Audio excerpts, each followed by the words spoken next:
Ang botohan sa araw ng eleksyon ay mag-uumpisa ng alas 7 ng umaga hanggang alas 3 ng hapon. Ngunit alas 6 pa lang ng umaga, dapat ang mga BET ay nasa kani-kanilang polling place na upang maihanda ang kanilang presinto. Bago magbotohan, dapat siguraduhin ng BET na nasa kanila na ang lahat ng kakailanganing election forms, documents at supplies. Kailangan isaayos din ng BET ang kanilang presinto. Sa pagsasaayos, gawin ang sumusunod. Ipaskil ang isang kopya ng PCVL para sa barangay voters. Ipapaskil din ng PCVL para sa SK voters para sa mga BETs na may hinahawakang SK precinct. Ipaskil din ang poster ng precinct number at lokasyon ng polling place sa pintuan o malapit sa pintuan ng polling place. Isasaayos ang polling place o kwartong pagbobotohan. Kung angkop sa lugar, maaaring sundin ang layout na nakalagay sa Annex E ng General Instructions for BET. Sa pagsasaayos, siguraduhin na may express lane para sa mga PWDs, senior citizens at escorted detainee voters. Gumawa ng karatula para madaling makita to. Idikit ang certified list of candidates for the barangay and SK positions sa ballot secrecy folders o sa lamesa o upuan. Ilagay ang mga ballot secrecy folders sa ibabaw ng mga mesa o upuan. Bago mag-umpisa ang botohan, bubuksan ng chairman ng BET ang ballot box.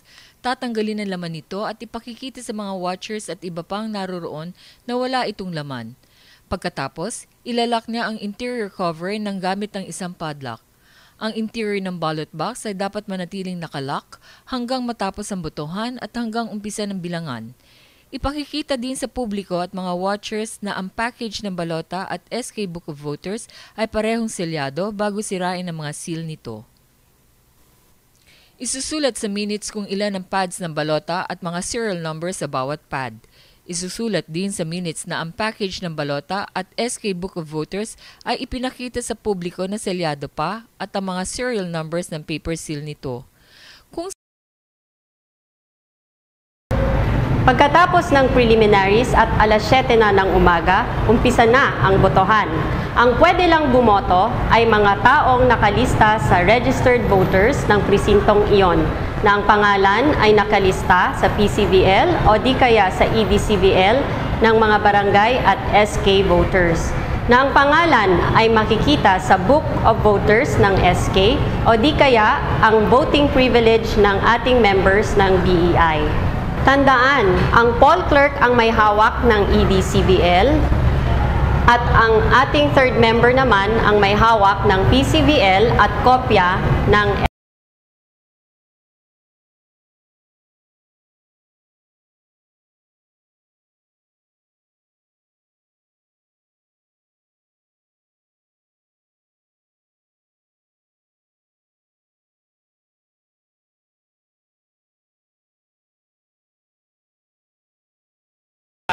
Carmelita Cabalquinto Aizon.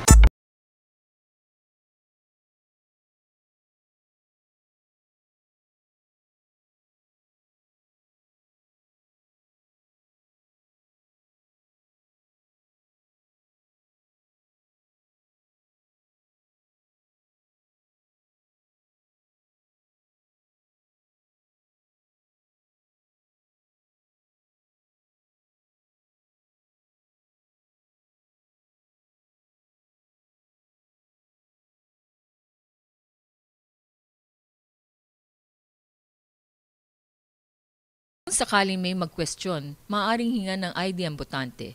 Kung wala namang ID, pwede siyang kilalanin ng BET o sino mang rehistradong botante sa nasabing clustered precinct. Isulat ito sa minutes. Okay po, pwede nyo nang kunin ang balota dito. Carmelita Aizon, precinct number 2655-A, ballot number 00185. Isusulat din ng poll clerk ang serial number ng balota sa EDCVL. Sa harap mismo ng botante, i-authenticate ng chairman ng balota sa pamamagitan ng pagpirma sa likod nito at saka tutupiin ito na ang serial number lang ng balota ang makikita bago ito ibigay sa botante. Tandaan, ang chairman lamang ang pwedeng mag-issue ng balota at hindi dapat lalagpas sa isa ang ibibigay sa botante sa pagkakataong iyon. Dapat ring siguraduhin na na-authenticate o pirmado ng chairman ang balota. Ang hindi pag-authenticate ay dapat ilagay sa minutes at maaaring maging election offense. Hindi rin maaaring pirmahan ng chairman ang mga balota nang hindi nakaharap ang botanteng pagbibigyan nito. Pagkatanggap ng balota, ito ay fifilapan na ng botante gamit ang ballot secrecy folder. Matapos isulat ng botante ang kanyang mga boto sa balota, ibabalik niya ito sa pagkakatupi tulad ng pagtanggap niya dito at saka siya pupunta sa poll clerk. Ang poll clerk sa harap ng botante at nang hindi binubuksan ng balota o tinitingnan ng laman nito ay titingnan kung ang serial number ng balotang inabot ng botante ay kapareho sa serial number na kanyang naisulat sa EDCVL. Ginagawa ito upang masiguro na parehong balota ang ibinigay ng chairman at ibinalik ng botante. Kung magkapareho ang serial number, papipirmahin ng botante sa EDCVL o kaya ay magta-thumb mark kung hindi niya kayang pumirma. Magta-thumb mark din sa ballot coupon ng botante. Matapos nito, lalagyan ng indelible ink ng poll clerk ang kanang hintuturo ng botante. Sa harap ng botante, tatanggalin ng poll clerk ang ballot coupon mula sa balota at saka ilalagay ang balota sa compartment for valid ballots ng ballot box. Ang ballot coupon na tinanggal ay ilalagay naman sa compartment for spoiled ballots ng ballot box. Pagkatapos nito, aalis na ang botante sa polling place. Ang ating nakita ay ang ideal na botohan, pero hindi lahat ng pagkakataon ay ganyan ka-smooth ang botohan. Merong pangyayari na ang botante ay mayroon ng indelible ink pagpasok pa lang sa presinto o di kaya naman ang kanyang balota ay na-spoil. Ating alamin kung anong pwedeng gawin sa mga sitwasyong ganyan.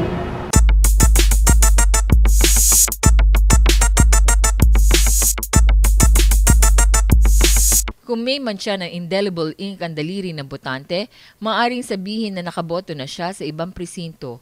Kung ganito ang mangyayari, sabihin ng botante na mukhang nakaboto na siya dahil sa mantsa ng indelible ink at saka siya palabasin ng polling place. Isulat ito sa minutes. Meron ng mantsa ng indelible ink ang inyong daliri. Ayon sa aming procedure, ito ay nangangahulugan na kayo ay nakaboto na. Kaya po, pakiusap namin na kayo lumabas na ng presinto.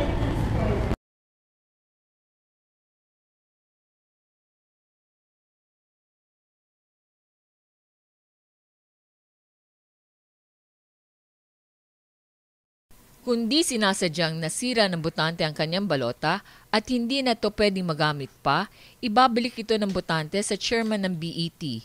Isusulat ang salitang spoiled sa espasyo sa taas ng ballot serial number sa EDCVL. Bago ibigay ang pangalawang balota sa botante, i-anunsyo ulit ng chairman ang ballot serial number at ire-record ulit ng poll clerk ang serial number ng bagong balota sa taas ng salitang spoiled. Ang nasabing spoiled ballot ay mamarkahang spoiled at pipirmahan ng chairman sa likod ng hindi binubuksan sa pagkakatupi at hindi tinatanggal ang ballot coupon at saka ito ihuhulog sa compartment for spoiled ballots. Ang balota ng botante ay pwedeng ituring na spoiled sa mga ganitong pagkakataon.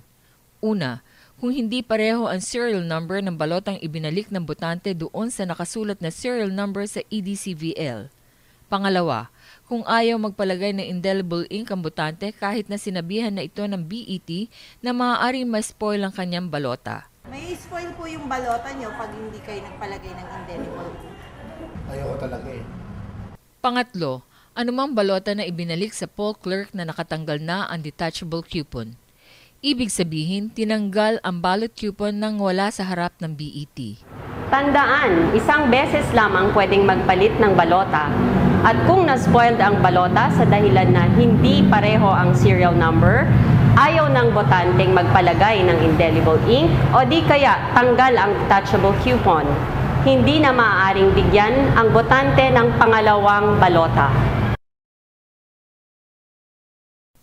Mamarkahan ng chairman ang balota na spoiled nang hindi binubuksan ng balota at nang hindi tinatanggal ng detachable coupon. Pipirmahan din ng chairman ang likod nito at saka ilalagay ito sa compartment for spoiled ballots. Isusulat ito sa Part C ng minutes. Ang interior ng ballot box ay dapat manatiling nakalak hanggang matapos ang botohan at hanggang umpisa ng bilangan. Ngunit kung puno na ito at kailangan magkaroon ng espasyo para sa marami pang balota, maaaring buksan ng chairman sa harap ng watchers ang ballot box. Sisiksikin ang laman nito nang walang tinatanggal na anumang balota at pagkatapos ay ilak ulit. Ang pagbukas ng ballot box ay dapat isulat sa minutes.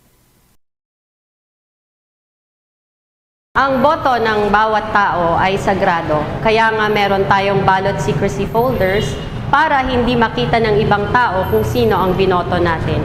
Dahil dito, may mga ipinagbabawal na gawain ng mga botante. Ito ang mga sumusunod. Para sa mga botante, bawal lang maglabas ng balota o ng ballot secrecy folder sa labas ng polling place o presinto. Makipag-usap sa ibang tao habang bumoboto. Bumoto ng hindi gagamit ng ballot secrecy folder o ipakita nakasulat sa balota sa sinumang tao, liban na lamang kung siya ay may assister. Burahin na namang nakaimprenta sa balota o maglagay ng anumang marka dito. Gumamit ng carbon paper, paraffin paper o iba pang paraan upang kopyahin ang nilalaman ng balota o di kaya ay gumamit ng ibang paraan upang makunan at maipakita ang kanyang binoto katulad ng paggamit ng camera, cellphone o iba pang gadget. Sadyain punitin o sirain ng balota at guluhin o tangkaing guluhin ang ginagawa ng BET. Emmanuel Santos. Teka ma'am. Hindi po yan si Emmanuel Santos. Kilala ko po si Emmanuel Santos. Si Emmanuel Santos ay matagal na pong patay. Ang ginagawa ng watcher ay china-challenge niya ang botante. Ang sinumang botante o watcher ay maaari mag-challenge o mag-question sa isang tao na nagnanais bumoto sa pagiging hindi rehistradong botante, paggamit ng pangalan ng iba, o kaya ay sa pagiging double o multiple registrant. Para malaman kung totoo ang china-challenge sa botante, maaaring humingi ang BET ng dokumento na magpapatunay sa katauhan nito tulad ng valid ID. Hindi daw ikaw si Emmanuel Santos. May katibayan ka ba na ikaw si Emmanuel Santos? Ilabas mo ang iyong ID. Kung wala namang valid ID, hindi ibig sabihin ay hindi na siya pwedeng bumoto. Pwede siyang kilalanin ng BET o ibang rehistradong botante na nakatira sa parehong barangay. Ma'am, siya po talaga si Emmanuel Santos. Kapitbahay ko po siya. Maaari po ang naituturing ni Kuya ay si Emmanuel Santos na siya pong tatay niya. Matagal na patay. Siya po talaga si Emmanuel Santos, ma'am. Kapitbahay po namin yan. Tandaan, ang barangay voter ay maaari lamang kilalanin ng barangay voter ng parehong barangay. Ang SK voter ay maaaring kilalanin lamang ng SK o barangay voter na kabarangay nito. Kung ang BET, ang kumilala sa challenge voter, kailangan niyang pumirma at manumpa gamit ang oath to identify a challenged voter. Ang pagkilala sa challenge voter ay ilalagay din sa Part E ng minutes. Ang nasabing challenge at desisyon ng BET ay ilalagay sa 4 na kopya ng Certificate of Challenge Protest form na pipirmahan ng mga miyembro ng BET. Bibigyan ng kopya ang taong nag-challenge, ang botanteng china-challenge nito, at watcher na hihingi ng kopya. Ang isang kopya naman ay para sa BET. Ang lahat ng challenges at oaths, ang resolusyon ng BET sa bawat kaso, ay ilalagay sa Part E ng minutes. Ia-attach din sa minutes ang mga kopya ng challenges, oaths at resolusyon. Pagkatapos ng botohan, isi-certify ng poll clerk na nakalagay sa minutes ang lahat ng mga ito.